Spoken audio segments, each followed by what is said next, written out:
Hey, it's me, Cassie. Not only am I a beer enthusiast, but I also love me some good whiskey. That's right, today on Tap List, we're doing things a little bit differently.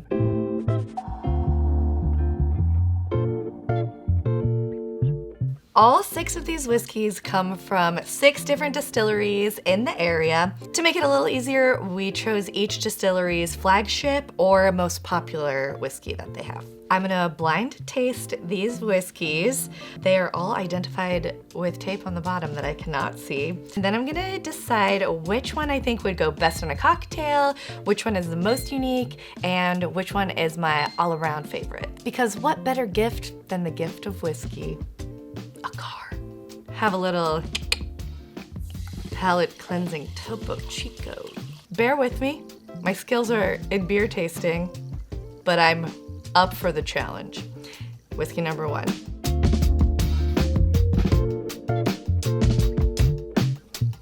Whoa. You really can't get your nose in there as much as a beer. It kind of stinks. It just smells like that oaky little bit of sweetness. Not like a crazy punch of alcohol.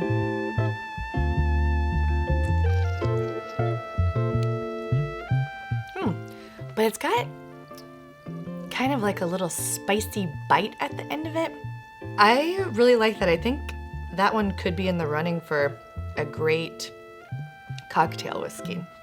So I feel like you'd be able to taste it no matter what you mixed it with, but still, that's really good. Okay, soda water time. Whiskey number 2.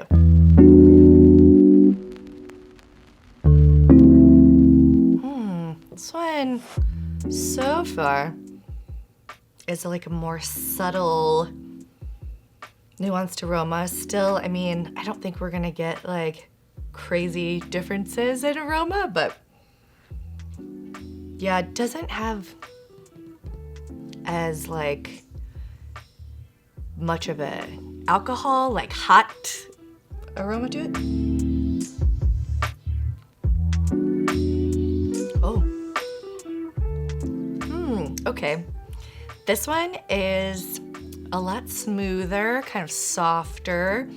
It still has like a good bit of sweetness, but the sharpness is right at the beginning rather than like a sharp bite finish like the first one. So that would be in the running for like a nice mellow sipper by the fireplace in your robe. Number 3.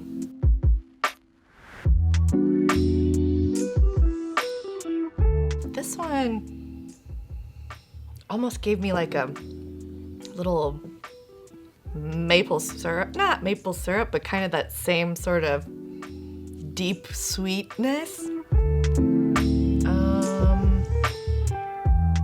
It's also kind of a little more subtle, not as sharp as number 1.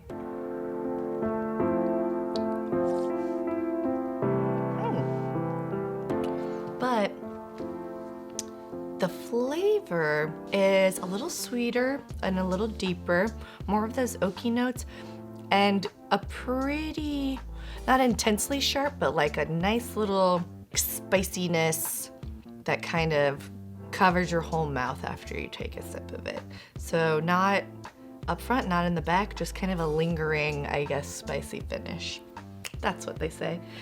I also need to be taking my own notes because there's a lot of these, so. Okay, whiskey number 4. I have to say I'm pretty impressed with all these so far. Oh, this one, oh my gosh, what is the aroma? It definitely smells a little bit fruitier, weirdly. It also kind of smells like honey. Okay, enough of that. Start tasting. This one tastes pretty complex. It's like, it tastes like honey, but also kind of at the end, like almost like burnt sugar. It's really interesting, but really smooth too. This one differs from the other 3 so far, I think, because it has like, it's a lot going on. Like this is the first one that I've been like, I feel like I might need to take another sip because I'm not sure what My brain can't comprehend it. It's like a little bit spicy, but a little bit like, yeah, just like a very caramelized sugar of some kind at the end. Like not quite burnt, but kind of almost gives you that burnt in a good way. Cool, okay. Yum. That's in the running. Notes, notes, notes. Okay. This is a lot more interesting than I thought. I don't know what I was thinking, but it's really interesting. Okay. Whew. It's getting hot. Okay, number 5.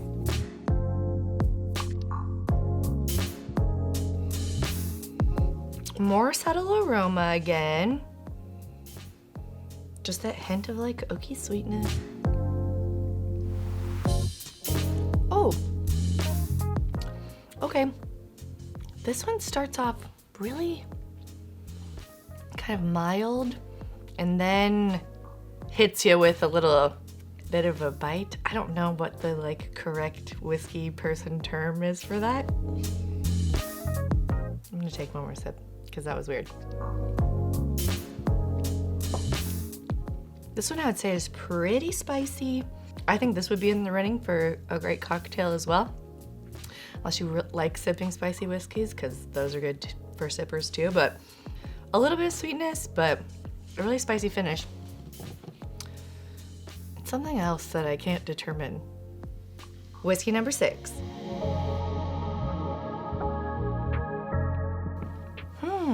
This one kind of has like, reminds me of one of these other ones that had sort of a somewhat fruity-ish aroma.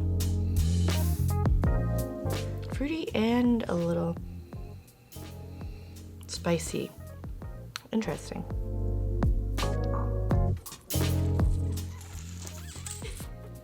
This one is sort of smoother, just like lightly sweet. Yeah, it's got like this really nice light sweetness up front and then just kind of a mildly spicy finish that lingers for a little bit and then kind of disappears. So not a crazy long finish.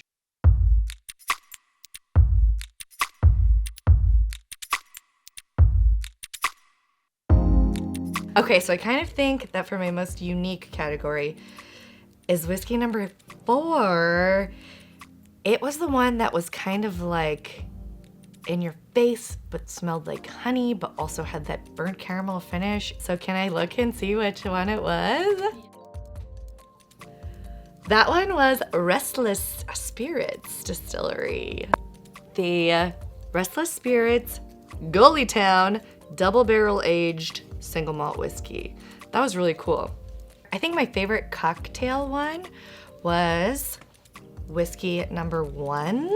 It was spicier and had more of a bite, so once you like add sugar or anything else that goes with it, I think that'll balance out and then you'll still be able to taste the whiskey. That one was really good. Okay, let's see what it is. West Bottoms Kansas City whiskey.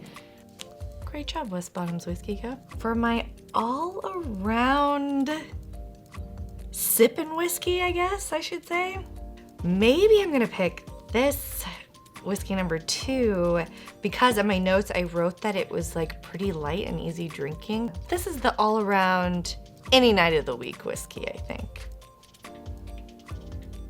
Lifted Spirits. Yeah, that's delicious. I feel like people that are like, oh, maybe I don't love whiskey would maybe give this one a shot because it's a little bit different in that way. Yeah, turn yourself into a whiskey drinker. All 6 of these were so good and would be great gift choices. These 3 happen to be my favorites, but don't let me stop you from going out and tasting all of these whiskeys out and about in town. Well, happy holidays, and like, subscribe, comment with your favorite Kansas City whiskey below. We'll see you next year. Checklist out.